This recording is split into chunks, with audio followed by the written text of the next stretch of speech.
இப்போதான் ஃபர்ஸ்ட் டைமா நம்ம சேனல்ல லேண்ட் ஆயிருக்கீங்களா, ஒரு சப்ஸ்கிரைபர் தட்டி விடுங்க. இந்தியன் குவிசின் தவிர மற்ற நாட்டு எல்லா உணவு வகைகளையும் நீங்க இங்க தமிழ்லயே தெரிஞ்சுக்கலாம். சரி வாங்க இந்த சீஸி அண்ட் கிரீமி பாஸ்தாவை எப்படி பண்றதுன்னு பார்க்கலாம்.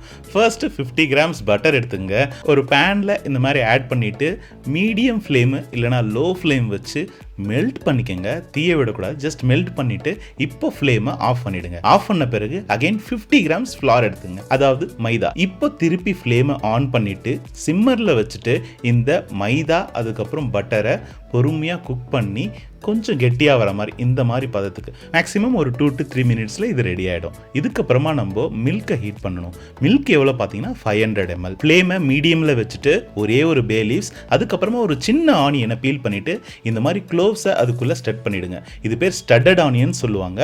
இது உங்களுக்கு ஆத்தன்டிக்கான பெஷமல் சாஸோட ரெசிபி. ஃப்ரெஞ்ச் குவிசினோட ஆத்தன்டிக் சாஸ் தான் இந்த பேசிக் பெஷமல் சாஸ். இதுதான் நம்ம ஒயிட் சாஸ்ன்னு சொல்லுவோம். Coming back to the recipe. இப்போ நம்ம இதில் ஜாதிக்காயை ஆட் பண்ண போகிறோம், அதாவது நட்மெக். நம்ம இந்த மில்கை பாயில் பண்ணி சிம்மர் பண்ணியிருக்கோம். அதுக்கப்புறமா இந்த ஜாதிக்காயை ஜஸ்ட் லைட்டாக அந்த மாதிரி கிரேட் பண்ணிங்கன்னா ஒரு சூப்பரான ரிச் ஃப்ளேவர் கிடைக்கும். இதுதான் ரொம்ப கீ இன்க்ரீடியன்ட். இதை ஆட் பண்ண மிஸ் பண்ணிடாதீங்க. ஸோ ஒன்ஸ் மில்கை பாயில் பண்ணி சிம்மர் பண்ணி ஆஃப் பண்ணிட்டீங்கன்னா அவ்வளோதான். இதை ஒரு 20 மினிட்ஸ் விட்டுடுங்க கவர் பண்ணிவிட்டு. இதுக்குள்ளே இருக்கிற இந்த ஆனியன்ஸையும் பே லீஃபையும் நான் 20 மினிட்ஸ் கழிச்சு எடுத்துட்டு இப்போ நம்ம முன்னாடி செஞ்ச இந்த ஃப்ளார் பட்டர் ரூ மிக்சரை ஆட் பண்ணிக்கலாம். ஃபர்ஸ்ட் ஒரு ஸ்பூன் ஆட் பண்ணி டைல்யூட் பண்ணுங்க இந்த மாதிரி. அதுக்கப்புறமா மீதி இருக்கிறது எல்லாத்தையும் ஆட் பண்ணிட்டு ஃபுல்லாக எல்லாமே நல்லா கரையிற மாதிரி நீங்கள் ஃபுல்லாக விஸ்க் பண்ணி முடித்த பிறகு ஃப்ளேமை ஆன் பண்ணி சிம்மரில் வச்சுடுங்க. சிம்மரில் வச்சுட்டு இந்த மாதிரி ஸ்லோவாக குக் பண்ணிங்கன்னா உங்கள் சாஸ் நல்லா க்ரீமியாக திக்காகிடும். ஸோ இதை இன்னும் கொஞ்சம் சீஸி ஆக்கிறதுக்கு நான் செடர் சீஸ் ஆட் பண்ணியிருக்கேன். Cheddar cheese 65 to 70 grams add பண்ணிக்கோங்க. உங்களுக்கு செடர் சீஸ் கிடைக்கலன்னா நார்மல் சீஸ் ஸ்லைசஸை ஒரு 50 கிராம்ஸ் அளவு போட்டுக்கோங்க. அவ்வளோதான். இதை போட்ட பிறகு நீங்கள் சுவிட்ச் ஆஃப் பண்ணிவிடுங்க. ஃப்ளேமை சுவிட்ச் ஆஃப் பண்ணிவிட்டு மிக்ஸ் பண்ணிங்கனாலே உங்களுக்கு அந்த சூட்லேயே அது கரைஞ்சிரும். அதுக்கப்புறமா ஒரு ½ கிளாஸ் ஹாட் வாட்டரை ஆட் பண்ணி இன்னும் கொஞ்சம் தின்னாக டைல்யூட் பண்ணிக்கிங்க. ஏன்னா நீங்கள் இந்த சாஸ் பண்ணி முடிக்கும்போது கொஞ்சம் கெட்டியாக இருக்கும், ஆனால் லம்பியாக இருக்காது.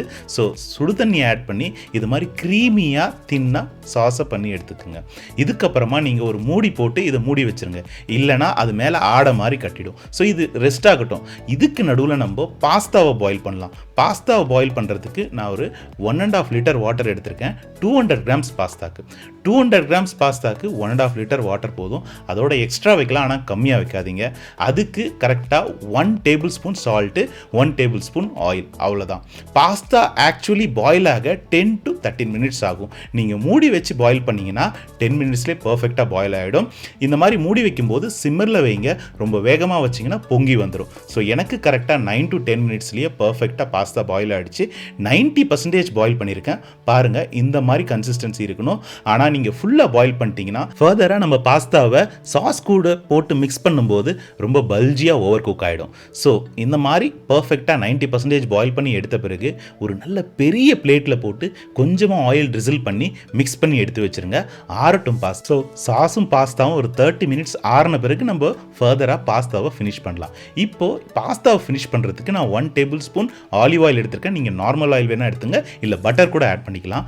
ஒரு medium size onion finally soft, அப்புறம் கார்லிக் 1 டேபிள் ஸ்பூன், அதுவும் ஃபைன்லி சாப்ட். இதை ரெண்டும் ஆட் பண்ணிட்டு மீடியம் ஃப்ளேமில் 1 மினிட் குக் பண்ணால் போதும். இந்த மாதிரி ஸ்வெட் பண்ணணும். ஆனியன்ஸ் எட்ஜஸ் கருகிற மாதிரி குக் பண்ணால் அப்புறம் நம்ம ஒயிட் சாஸ் ப்ரௌன் சாஸ் ஆகிடும். Okay right. இப்போ நம்ம முன்னாடி ரெடி பண்ணி வச்சிருந்த அந்த சீஸி ஒயிட் சாஸை இதில் ஆட் பண்ணிட்டு நம்ம பாஸ்தா பாயில் பண்ணும்போது கிடைச்ச வாட்டர் இருக்கு பார்த்தீங்களா, அதில் ஒரு ½ கிளாஸை ஆட் பண்ணிட்டு இந்த சாஸை நல்லா தின்னாக ரெடி பண்ணிக்கிறோம். ரொம்ப ஒரி பண்ணிக்காதீங்க, சாஸ் ரொம்ப தின்னாக இருக்குன்னு. கொஞ்ச நேரத்தில் இது நல்லா திக்காயிடும். ஏன்னா அதில் ஃப்ளார் இருக்குது, சீஸ் இருக்குது. ஸோ இந்த மாதிரி தின்னாக இருக்கட்டும் சாஸ் இனிஷியலி. இப்போ ஒரு 1 டீஸ்பூன் ஒரிகானோ சீசனிங் ஆட் பண்ணிட்டு உங்கள் ஃப்ளேமை நல்லா சிம்மர் பண்ணிடுங்க. இது மாதிரி ஜென்டலாக மிக்ஸ் பண்ணி பர்ஃபெக்டாக எல்லாம் மிக்ஸ் ஆகிற மாதிரி மிக்ஸ் பண்ண பிறகு சாஸை ஒரு வாட்டி டேஸ்ட் பண்ணி பார்த்துங்க எவ்வளோ சால்ட் இருக்குன்னு. ஏன்னா சீஸ் ஆட் பண்ணியிருக்கிறோம், சால்டட் பட்டர் ஆட் பண்ணியிருக்கோம், அதுக்கப்புறம் பாஸ்தா பாயில் பண்ண வாட்டர். ஸோ எல்லாத்துலேயுமே நமக்கு சால்ட் இருக்குது. ஸோ உங்களுக்கு தேவைன்னா எக்ஸ்ட்ரா ஆட் பண்ணிக்கலாம், இல்லைனா இருக்கிற சால்ட்டே போதுமானது. இப்போ பாயில் பண்ணி ஆற வச்ச அந்த பாஸ்தா எல்லாத்தையும் ஆட் பண்ணிக்கலாம். இதை ஸ்லோவாக கொஞ்சம் கொஞ்சமாக எல்லா சைடும் நல்லா மிக்ஸ் ஆகிற மாதிரி, சாஸ் வெளியே வராத மாதிரி பர்ஃபெக்டாக மிக்ஸ் பண்ணிக்கோங்க. ஃப்ளேம் சிம்மரில் தான் இருக்கணும், ஞாபகம் வச்சுக்கோங்க. ஸோ அவ்வளோதான். ஒரு 1 or 2 மினிட்ஸ் மிக்ஸ் பண்ணிட்டீங்கன்னா பாஸ்தா ரெடி. பார்த்தீங்கன்னா அவ்வளோ க்ரீமியாக ஜூஸியாக சீஸியாக சூப்பராக வந்திருக்கு. ஸோ இதுக்கப்புறமா நம்ம பண்ண போகிறது எல்லாமே உங்களுக்கு ஆப்ஷனல் திங். உங்களுக்கு வேணும்னா இந்த மாதிரி கொஞ்சம் ஃபைன் சாப்டு பார்ஸ்லி ஆட் பண்ணிக்கலாம். நீங்கள் இதில் பெப்பர் ஆட் பண்ணலேன்னு உங்களுக்கு ஒரு டவுட் இருக்கும். பெப்பர் நம்ம ஆட் பண்ணவே கூடாது எந்த ஒரு ஒயிட் சாஸ் ப்ரிப்பரேஷன்லையும். உங்களுக்கு தேவைன்னா ஃபைனலாக நீங்கள் சாப்பிடும்போது மேலே கொஞ்சம் ஸ்ப்ரிங்கிள் பண்ணிக்கலாம். ஆனால் ஒயிட் சாஸில் பெப்பர் ஆட் பண்ணி குக் பண்ணாதீங்க, அதோட சாஸோட கலரே போயிடும். சாஸ் ஒயிட்டாக இருந்தால் தான் நீங்கள் இந்த மாதிரி அழகாக ப்ரெசென்ட் பண்ணி உங்கள் வீட்டில் இருக்கவங்கள டிலைட் பண்ண முடியும். சாஸ் ரொம்ப டார்க்காக ஆகிடுச்சுன்னா என்னதான் பாஸ்தா டேஸ்டியாக இருந்தாலும் உங்களுக்கு அப்பீலிங் நல்லா இல்லைனா சாப்பிட்றதுக்கு ஒரு இன்வால்மெண்ட்டே இருக்காது. ஓகே, இன்னும் கொஞ்சம் அழகாக்கிறதுக்கு நான் இந்த மாதிரி சில்லி ஃப்ளேக்ஸ், இன்னும் ஃபர்தராக இன்னும் கொஞ்சம் ஃபைன் சாப்டு பார்ஸ்லி, இப்போ நான் பர்டிகுலராக பெப்பரும் அதுக்கப்புறம் கொஞ்சம் ஒரிகானோ சீசனிங்கும் ஆட் பண்ணியிருக்கேன். ஸோ அவ்வளோதான். இது சூப்பர் ஈஸியான ரெசிபி. உங்களுக்கு கிளியராக புரியணும் தான் நான் ஸ்டெப் பை ஸ்டெப்பாக கொஞ்சம் லென்த்தியாக சொல்லியிருக்கிறேன். இதை ரொம்ப ஈஸியாகவே குயிக்காகவே பண்ணிட முடியும்.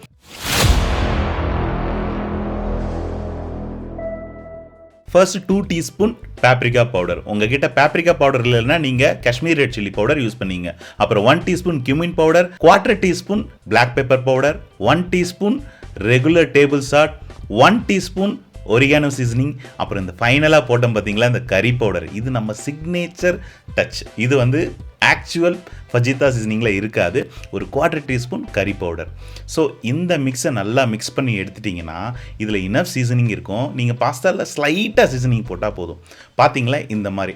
இதை நீங்கள் ஸ்டோர் பண்ணி ஃப்ரிட்ஜில் வச்சிக்கிங்கன்னா ரொம்ப நாள் சூப்பராக இருக்கும். பட் நான் பண்ணுற மாதிரி இந்த மாதிரி ஸ்மாலர் பேட்ச் பண்ணிக்கோங்க. இப்போ நம்ம பாஸ்தா பண்ண ஸ்டார்ட் பண்ணிக்கலாம். அதுக்கு இந்த மாதிரி ஒரு பேனை ஹீட் பண்ணிவிட்டு ஒரு 1 டேபிள் ஸ்பூன் அளவுக்கு ஆலிவ் ஆயில், 1 டீஸ்பூன் ஃபைன்லி சாப்டு கார்லிக், ஒரு ஸ்மால் ஆனியன் ஃபைன்லி சாப்டு, இது மூணுத்தையும் நல்லா ஸ்வெட் பண்ணுங்கள். ஹை ஃப்ளேம் வச்சு ஸ்வெட் பண்ணுங்கள். அதுக்கப்புறம் அப்படியே ஃப்ளேமை குறைச்சிடுங்க, அதாவது மீடியம் ஃப்ளேமுக்கு கொண்டு வந்துடுங்க. இதை மாதிரி லைட்டாக ஆனியன் ஸ்வெட் ஆன பிறகு சிக்கன் ஒரு 150 கிராம், இதை வந்து நான் சும்மா ஷ்ரெட் பண்ணியிருக்கேன் ரஃபாக, அவ்வளோதான். Boneless chicken. நம்ம பண்ண போகிறது 100 கிராம்ஸ் பாஸ்தா, அதுக்கு 150 கிராம்ஸ் சிக்கன் எடுத்துருக்கேன். 100 கிராம்ஸ் பாஸ்தா குக் பண்ண பிறகு நமக்கு எப்படியும் 200 கிராம்ஸ் ஈல்டு கிடைக்கும். ஸோ அதனால் ஒரு 150 கிராம்ஸ் சிக்கனாவது இருந்தால் தான் உங்களுக்கு சிக்கன் பாஸ்தா மாதிரி ஃபீல் ஆகும். ஸோ அவ்வளோதான். இந்த சிக்கனை நான் ஒரு 3 மினிட்ஸ் சாட்டே பண்ணி இந்த மாதிரி கண்டிஷன் வந்துருச்சு. ஆல்மோஸ்ட் குக் ஆயிடுச்சு, 90% குக் ஆயிடுச்சு. இப்போ நம்ம ரெடி பண்ண அந்த ஃபஜிதா சீசனிங் ஒரே ஒரு டீஸ்பூன், நல்லா ஹீப்டு டீஸ்பூன் ஆட் பண்ணிக்கோங்க. இதுக்கப்புறம் சிம்மர் பண்ணிவிட்டு, உங்கள் மீடியம் ஃப்ளேம்லேருந்து சிம்மர் பண்ணிவிட்டு ஒரு 1 மினிட் சாட்டே பண்ணிக்கோங்க. அதுக்கப்புறமா பாஸ்தா பாயில் பண்ண வாட்டர் ஒரு 1/2 கப் இதில் ஆட் பண்ணிக்கோங்க. என்னடா ரெசிபி சிக்கன் தொக்கு மாதிரி வருதுன்னு பார்க்குறீங்களா? Most of the Mexican dishes பார்த்தீங்கன்னா நம்மளோட ஸ்பைசஸ் யூஸ் பண்ணுற மாதிரி தான் இருக்கும். கொஞ்சம் வெஸ்டர்ன் ஸ்பைசஸ் ப்ளஸ் கொஞ்சம் வெஸ்டர்ன் குக்கிங் டச் இருக்கும். இப்போ இதை கவர் பண்ணிவிட்டு கரெக்டாக 2 மினிட்ஸ் குக் பண்ணுங்க. அவ்வளோதான். அந்த மசாலா எல்லாமே பர்ஃபெக்டாக குக் ஆகிடும். இதுக்கப்புறமா இதில் 1 கப் அளவுக்கு பெஷமல் சாஸ் ஆட் பண்ண போகிறோம், அதாவது ஒயிட் சாஸ். இந்த சாஸோட ரெசிபி உங்களுக்கு சீஸி அண்ட் க்ரீமி பாஸ்தா பண்ணும்ல, அந்த ரெசிபியில் இருக்கும். அந்த வீடியோவோட லிங்க் நான் ஐ பட்டன் ப்ளஸ் டிஸ்கிரிப்ஷனில் கொடுக்குறேன், நீங்கள் போய் பாருங்கள். பாஸ்தா பாயில் பண்ணுற ப்ரொசீஜரும் அதே வீடியோவில் இருக்கும். ஸோ அந்த வீடியோவை கண்டிப்பாக பாருங்கள். Coming back to the recipe, இதில் நான் ஒயிட் சாஸ் ஆட் பண்ணி கரெக்டாக 2 மினிட்ஸ் குக் பண்ணேன். இந்த மாதிரி சாஸ் நல்லா திக்காகி வந்துருச்சு. சிக்கனுமே பர்ஃபெக்டாக குக் ஆகிடுச்சு. இப்போ நான் டேஸ்ட் பண்ணி பார்த்ததில் கொஞ்சமாக சால்ட் தேவைப்படுது. ஸோ அதனால் ஒரு 1/2 டீஸ்பூன் சால்ட் ஆட் பண்ணிக்கினேன். அதுக்கப்புறமா ஃபைனலாக பாஸ்தா ஆட் பண்ணிக்கிறோம். உங்களுக்கு இந்த பர்டிகுலர் ரெசிபி கொஞ்சம் சாஸ் வந்து திக்காக இருந்தால் தான் நல்லாயிருக்கும். ஏன்னா சிக்கனோட சாப்பிடும்போது. இல்லை உங்களுக்கு கொஞ்சம் தின்னா வேணும்னா நீங்கள் திருப்பியும் பாஸ்தா பாயில் பண்ண வாட்டரை செக்யூர் பண்ணி கொஞ்சமாக ஆட் பண்ணிக்கிங்க. ஸோ நான் இதில் ஆட் பண்ணியிருக்கிறது ஃபியூசிலி பாஸ்தா. உங்களுக்கு அங்கே பாயில் பண்ணி காமிச்சிருக்கிறது penne pasta. So no difference. Pasta எது பாயில் பண்ணுறதுனாலும் 10 to 13 மினிட்ஸ் ஆகும். ஸோ அவ்வளோதான். பாஸ்தா ஆட் பண்ணி கரெக்டாக 1 மினிட்ல நான் ஆஃப் பண்ணிட்டேன். பாஸ்தா நல்ல செம்ம ஜூஸியாக டேஸ்டியாக, அது போக ஸ்பைசியாக, சிக்கன் நல்லா டெண்டராக சூப்பராக வந்திருக்குது. ஒருவேளை நீங்கள் சிக்கன் சாப்பிட மாட்டீங்கன்னா இதில் நீங்கள் உங்களுக்கு பிடிச்ச வெஜிடபிள், ஃபார் எக்ஸாம்பிள் பேபிகார்னோ இல்லை பெல் பெப்பர்ஸோ இல்லை மஷ்ரூமோ ஆட் பண்ணி செஞ்சு பாருங்கள், செம்ம டக்கராக இருக்கும். ஸோ பிளேட் பண்ணும்போது நீங்கள் கொஞ்சம் ஆலப்பினோஸ் ஆட் பண்ணிங்க. என்கிட்ட பிக்கிள்டு ஆலப்பினோஸ் தான் இருந்தது. ஃப்ரெஷ் ஆலப்பினோஸ் இருந்தால் அதையும் ஆட் பண்ணிக்கோங்க. கொஞ்சமாக ஃபஜிதா சீசனிங் மேலே ட்ரிசில் பண்ணிக்கோங்க. அதோட ரொம்ப முக்கியமாக கொரியாண்டரை, நல்லா ஃபைன் சாப்டு கொரியாண்டர், அதாவது கொத்தமல்லி தழி அப்படியே தூவி விடுங்க. மெக்சிகன் குவிசின்னாலே பாப்ரிகா, கொரியாண்டர், கியூமின், அப்புறம் ஆலப்பினோஸ் இதெல்லாம் இருக்கவே இருக்கணும். ஸோ அவ்வளோதான். இந்த சூப்பரான ஸ்பைசி பாஸ்தா ரெசிபியை ட்ரை பண்ணுங்கள். உங்களுடைய ஃபீட்பேக்கை கமெண்ட் செக்ஷனில் எனக்கு போஸ்ட் பண்ணுங்கள். டவுட் இருந்தாலும் போஸ்ட் பண்ணுங்கள், நான் உங்களுக்கு ரீப்ளை பண்ணுறேன். This is chef Naresh signing off. நீங்கள் பார்த்துட்டு இருக்கிறது Max chef. Thank you so much for வாட்சிங்.